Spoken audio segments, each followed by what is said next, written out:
Oh my goodness. Yes, that's right. Things are changing. But in truth, things are always changing. In fact, the only thing you can be sure of in this world is change. To be honest, the title of this video should have been Carl finally realises that change isn't always a bad thing and starts to worry less about said change. But that would have been a terrible name for a YouTube video, which I guarantee no one would have clicked on. Man, I am soaked. I sure do hope this is all worth it. Either way, there's been some shifts for me lately, and the channel, which we'll get into shortly, but right now you join me in the beautiful English countryside, enjoying the not so beautiful English weather. I was quite excited for this session, this particular spot being one of my favourite areas for catching river carp. Simple tactics are all that's needed. Big hooks, strong line. Normally, with a little pre-baiting to get them in the zone, action tends to come thick and fast. The bites are always screamers, the carp average a decent size, and you can catch all sorts of gnarly old characters. Yes! But this time, it was different. The sun slowly set, I didn't see any signs of fish, and absolutely no bites materialised.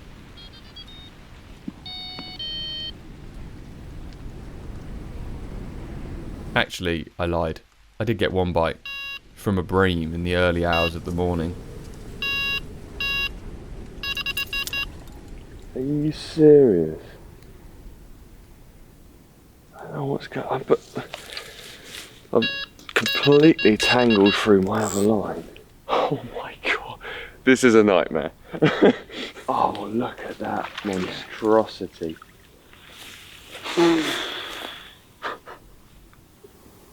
Well, I thought the worst thing that could happen tonight was that I blanked. And so far, I'm blanking and things have got worse. Now, the reason I'm down here in the first place is because I was supposed to be doing a session with Neil Spooner this weekend. Neil is, well, you might know him from watching ITV's Monster Carp, or potentially the Korda carp fishing films on YouTube. A very accomplished angler. He's caught all sorts of fish from all over the world, and some big ones too, but when I got talking to him, I found out he'd never caught a river carp in the UK, and I'd basically guaranteed him a river carp from this spot. To prepare for this session, I'd spent the last couple of weeks walking the river and baiting some areas. Just went down and threw another bucket full of bait in the river. I even found a couple of fish and tried my luck, but that didn't quite go to plan. I finally had my first bite, and it's a pike. To be honest, I think Neil has probably saved himself some unnecessary travel because the fish are just not behaving like they normally do. I think maybe the really heavy rain and the coloured water has changed things a little bit. The fish have got on the move, they've headed elsewhere. But once I've sorted out this mess, I'm going to head upstream and maybe explore the weir. Hopefully catch one from up there.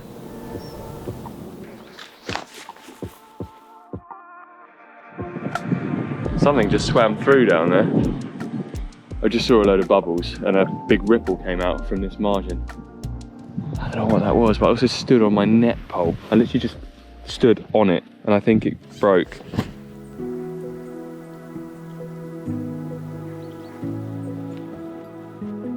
Don't get me wrong, I've blanked plenty of times in the past, and any other fisherman on this planet will have had plenty of experiences of going home without catching anything. But when you're trying to make a video and you've invested quite a lot in a session, like baiting and searching, when it doesn't pay off, it's just a little bit frustrating. And I do tend to put quite a lot of pressure on myself to deliver, like for the videos, but also just in general, in life, I'll beat myself up a little bit too much about things that are totally out of my control. One such thing was the gradual growing apart of myself and my brother. I would have held on to that close working relationship for as long as I was alive, but Alex needed to build his own life. He moved out and stopped making videos with me full time around about 2 years ago, and although I catastrophized the situation at the time, nothing but good has come from his decision. Honestly, they're the best mushrooms ever. Can I eat one dry? No. These days when we hang out, we do so not as colleagues or as work partners, but as brothers, and I really love that. Fast forward to this spring, and my friend and cameraman Cal put me in a similar situation. It was his time to build his own life and work with me less, but because of what I'd learnt with Alex, this change wasn't so difficult to navigate. Yes, it was still change, and yes, it's still uncomfortable, but it was easier this time to wish Cal the best of luck, and we both said that we'd have each other's backs should we ever need it. I did notice quite a few comments this spring from people saying that I wasn't uploading enough, and yes, I agree. But the reason for not posting as regularly was partly because of Cal moving on, but also because I've made it my goal recently to level up my videos. I want them to be bigger, better, more special productions, and one of which I recently filmed out in India. Yup! Fish on! That one's going to take me a little while to edit, but keep your eyes out for it around Christmas time because this was truly an adventure of a lifetime, and I can't wait to share the video with you guys.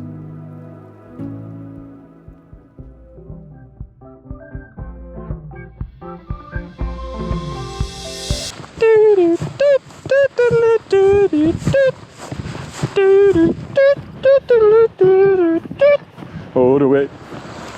Right, this looks good. I don't want to get ahead of myself, but oxygen coming in from the flow, fresh water, coloured water, probably full of natural food. And I've caught fish from here before when I was up in this exact spot with Alex. As usual, Alex caught loads of fish that session, making it look almost too easy. River carp are weird. They're either crawling up your lines or just impossible to catch. We've done pretty good last night. An amazing night on the river. This time around, conditions were quite similar, a little colour in the water, and so I chose to fish exactly the same spot which Alex did so well on before.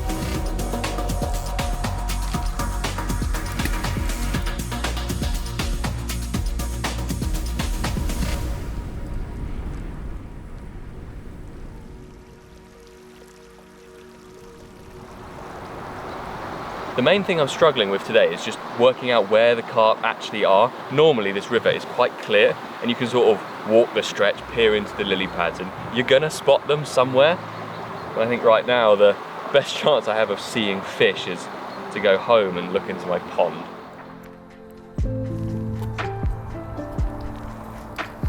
I haven't actually spent all that much time in my garden recently. As you can see, the algae's got pretty bad on the glass. But the fish are doing well. Obviously last year I had that panic when all of the water quality went bad because the filter broke.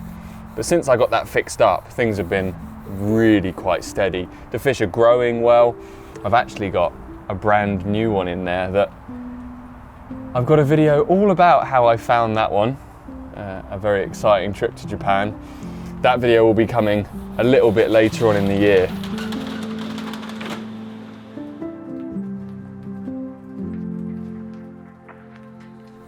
I love the pond. Everything about keeping these fish has been really good for my mind. You know, just the little things, cleaning the algae off, doing the little water tests, checking that the environment is good and healthy for them. It's very rewarding. Scaling things down slightly from 4,000 litres down to about 400, the goldfish tank is another part of my fish keeping hobby. I think these little guys could probably be eaten by the koi in the pond, but their wiggling colourful shapes always put a smile on my face. That is until they're dead. Sadly, my yellow goldfish is no longer with us. I'm not sure what killed it, but it was always a bit weird, and we did suspect it would be the first one to go. I'll definitely miss my little yellow goldfish, and it is a shame, but to look on the bright side, it does mean I can go back to the pet shop and buy another one. And that bit is quite fun. I spent a few hours fishing by the weir, but it became clear that the fish just weren't there either. Somewhat reluctantly, I headed back to my pre-baited swim, where I planned to do one more night. Right, I'm just gonna have to be patient now. I'm gonna leave those rods, not touch them, and just hope the fish turn up. I've tried the active approach, it's just not working out, so I'm gonna be patient. Really, to be honest, I don't like waiting, and that's why most of my fishing revolves around doing things, lure fishing, surface fishing, active methods. One amazing session I did quite recently was with Tom and also my new friend Isaac, where we absolutely hauled beautiful golden fish all day long. It looks like you're holding a little poop. So imagine that, but 5 times bigger than that. That's how big they get. Seriously? What? The big I was one. ready to go home. They are better than bream. Yeah, no comparison. Oh goodness me, did you see that? It's still on. It's the longest, skinniest tench ever. I think the reason I still love fishing so much, even after almost 20 years of doing it, is the variety of species. Big off. But one of my favourites in springtime is tench, and I'd found out that Isaac had never actually caught one before. And the thing is, that's just not allowed. So we headed out to the local tench pond to fish the method feeder and try and catch one of the monsters that live in there. It was strange because a good 3 or 4 hours passed without a bite. It's warm enough, they should be feeding. But thankfully, just as we were about to pack it in for the day, Isaac was in. On that lily pad at the same time. Snagged?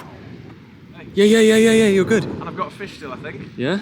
Oh, come on. Where's he gone? He's swimming right round there. Everywhere.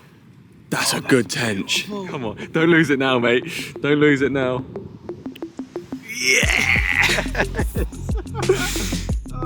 Another reason I still love fishing so much is being able to share it with others, and fishing the method feeder is such an easy way to get people into the sport. Some of my best ever sessions have been on this tactic, and so in the background I've recently been working on a little project to encourage even more people to give it a go. Hi there, it's Carl Smith. I've come to meet. Alright, cheers. Can't actually remember who I'm coming to meet. I was walking into the Guru offices to put the finishing touches on my very own simple method feeder kits. Welcome to my studio. To put it simply, it's a box full of all the bits and bobs you need to go feeder fishing, taking the guesswork out of choosing the right tackle and making the whole process nice and easy, so that all you need to worry about is finding a lake and actually going fishing.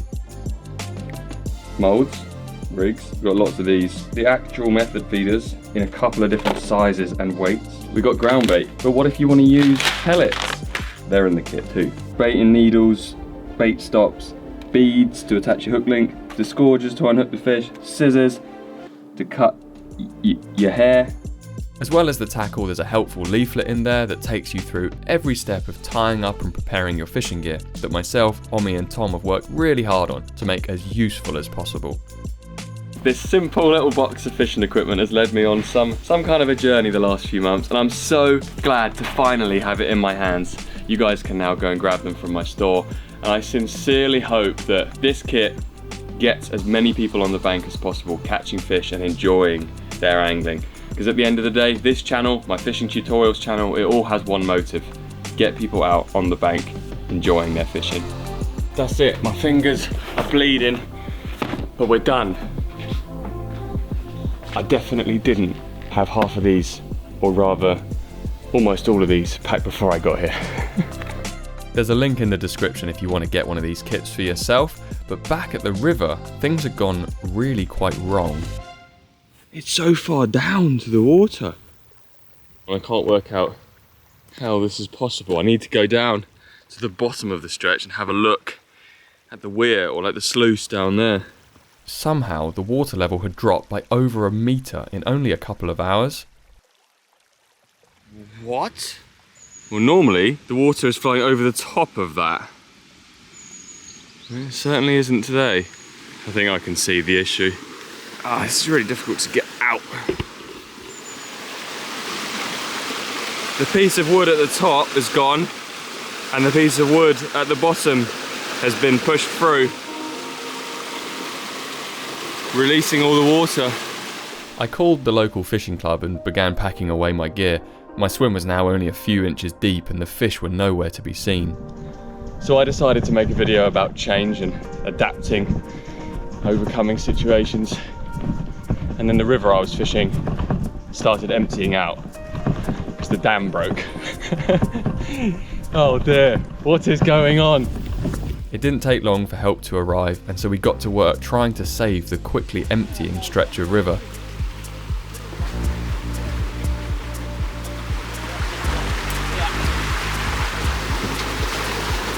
It is debatable whether we should have fixed the dam, as free-flowing rivers are much better for migratory species like sea trout and eels.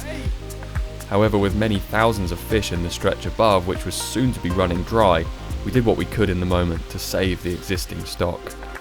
Well, there we are. It's not flowing out anymore. The water level's not dropping any further. For now, it's good enough. It'll need a bit more wood, a few more planks, but then it'll be fixed. I do like that about humans, how they sort of come together and fix things. You know, like when you're on the train, it's really delayed because something super bad's happened, and all of a sudden everyone starts talking to each other and being nice and making things okay. I like that. With the river looking quite depressing and having blanked on my session, my attentions were taken elsewhere, specifically to the farm pond. This intimate pool is home to some of the biggest carp in my area, and I was determined to get my hands on one. Instead though, all I caught was a cold in amongst one of the worst storms I've ever encountered on the bank. Meanwhile, Tom had got wind that I was one goldfish down, and through some secretive negotiations between his wife Hannah and Omi, they'd planned to surprise me. Hey. Hello. Are you fish? No. It's a controversial choice. It's a pike. Yeah. Oh, that's actually really cool. Yeah. Affirmed. Yeah. You like? Confirmed. He's so cool. Bushy. No, these days you gotta actually ask the fish. Be free. I actually love this new goldfish. It's very different from what I had before, but hey, change isn't always a bad thing, right? I love it. I'm back at square one. I think this time I'm just gonna be a little more patient. Around 3 weeks after my first session, I returned to the river. It had mostly filled up thanks to the huge storm a few days before, and although I had stopped pre-baiting, basically giving up on the stretch after my last disaster session, something in me wanted to work it out and finally catch one of these carp.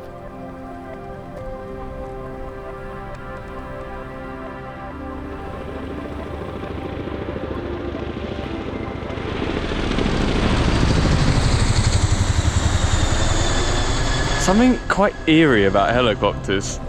Like the noises. Wow.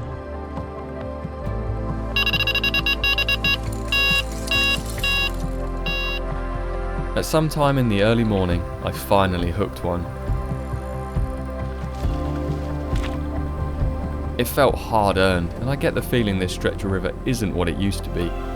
Just like at the farm pond, the fishing's always changing, and yes, it's got harder to catch, but the rewards have certainly grown. And a couple of sessions later, I landed one for myself. That's unbelievable. The colours on that. Yes, I'd struggled at first, and the blank sessions were frustrating, but that's what makes it so rewarding when things come good, and I guess it's why I keep going back for more.